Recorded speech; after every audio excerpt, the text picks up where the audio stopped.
So I'm going to let you in on a little secret. Every time there's some kind of breaking news that's even tertiary to what we're famous for, a lot of people with a big platform or, you know, so-called influencers or creators will receive messages from people asking us to, you know, if somebody does something stupid, speak out and condemn something.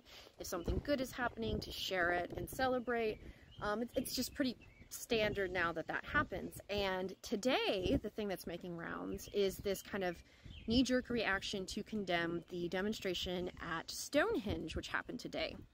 If you did not hear yet, there were two protesters, two British people. One was a 71-year-old man, the other one was a 21-year-old Oxford student, who brought orange unbleached corn flour and threw it up near the Stonehenge monument there to protest, you know, inaction on climate change on the eve of the summer solstice, which usually draws, you know, between 8,000 and 10,000 visitors to the site each year.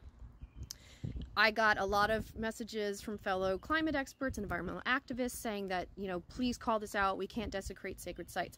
And I want to be very fucking clear about this. You guys saw my videos from Greece. You know how strongly I feel about people who desecrate ancient sites. When I worked in South Louisiana, I worked with Native American tribes to build computer models to identify not lost so much as unmapped mass graves and cultural sites. And we found hundreds in South Louisiana that were not officially registered with the state. I am listed as the discoverer, which is gross, but that's what the form says, the state Louisiana inventory of these historical sites. And most of them were mass graves that were either partially damaged or completely destroyed. The ones that are left are at high risk for being destroyed in the very near future.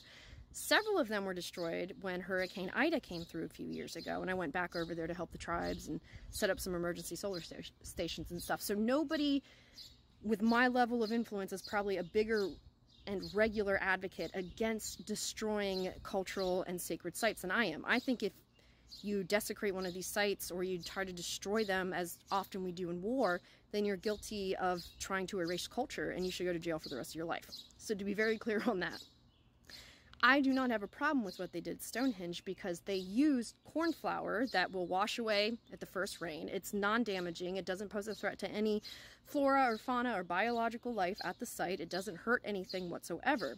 It was misrepresented in the media as paint. They did not paint anything. And they did this strategically on the eve of the solstice because it's a celebration of nature and the natural world throughout basically the history of humanity. And I find it so odd that so many people are getting messages asking us to condemn this act, which I nearly did when I thought it was paint.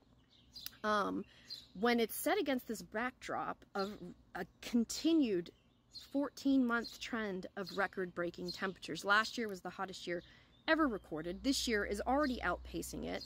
We, for several periods of sustained time last year, within the last year rather, reached above 1.5 degrees Celsius of warming over the pre-industrial average, which was always considered to be this tipping point for ecological collapse. We have record temperatures today in Turkey, in Saudi Arabia, in Greece, all across the United States. We are shattering heat records. Right now, I'm in Maryland and it's in the 90s in early June. This is crazy. And so against this backdrop of climate inaction, they're condemning a harmless practice that was successful in getting attention in the international conversation going, even if most of that attention right now is negative. But we decide how to drive that attention. Also, I mean, I wrote about this in my Substack too, so you can go visit there because I have all the links to the different types of coverage and what the event actually was. They're completely ignoring the fact that a special report by UNESCO on the World Heritage Sites specifically identified Stonehenge as one of the locations that is most vulnerable to damage because of climate change. And it's not just World Heritage Sites. That program that I did when I was working with the tribe in Louisiana, they're losing their window of opportunity to rediscover their own history there, to find sites that have been lost, to understand history and culture in places that have been traditionally neglected in historical studies. And that is because of climate change. So, I mean, again, missing the point with the media and lying about it being paint, which would change my argument quite a bit because you should not desecrate those sites. But what they did was harmless. And what is happening to that place and so many others is so much more damaging to the world, to culture, to history, that that's what we should be talking about.